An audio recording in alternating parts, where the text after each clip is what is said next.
Hello, my name is James. Don't forget to subscribe to our channel. Kelly's body is discovered and the police believe that one of the people keeping vigil outside her home is the killer.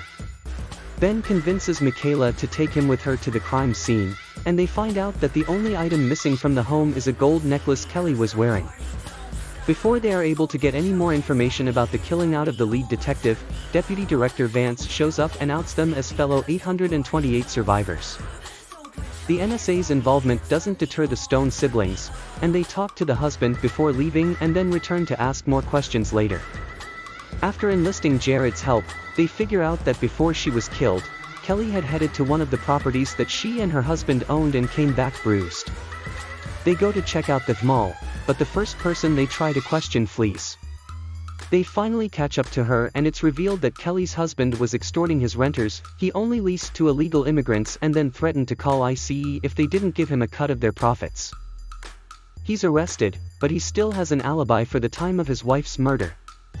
Michaela visits the suspect in custody. He was found at the scene of the crime covered in blood, but he didn't have a weapon or Kelly's necklace on him. He's obsessed with the 828 passengers and doesn't seem to mind the possibility of going to jail for a crime he didn't commit. He quotes the gospel to Michaela, which prompts her to return to her friend Evie's parents' house despite a chilly reception earlier. When she arrives, Evie's dad is upset because his wife, who has developed dementia, has gone missing.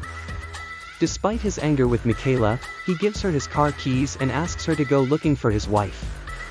After driving around for a few minutes, she finds her friend's mother wandering in the middle of the street.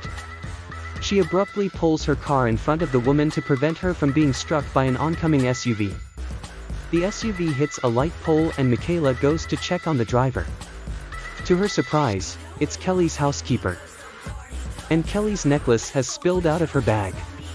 The housekeeper had developed a bit of an obsession with the husband while Kelly was missing and resented her return.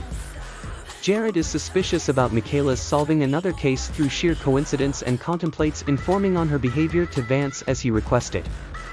He finally tears up the business card, asserting his allegiance to his ex-girlfriend. Ben struggles with the idea of Grace being with another man and with Olive's dating life. The attack on Kelly also has the whole family on edge.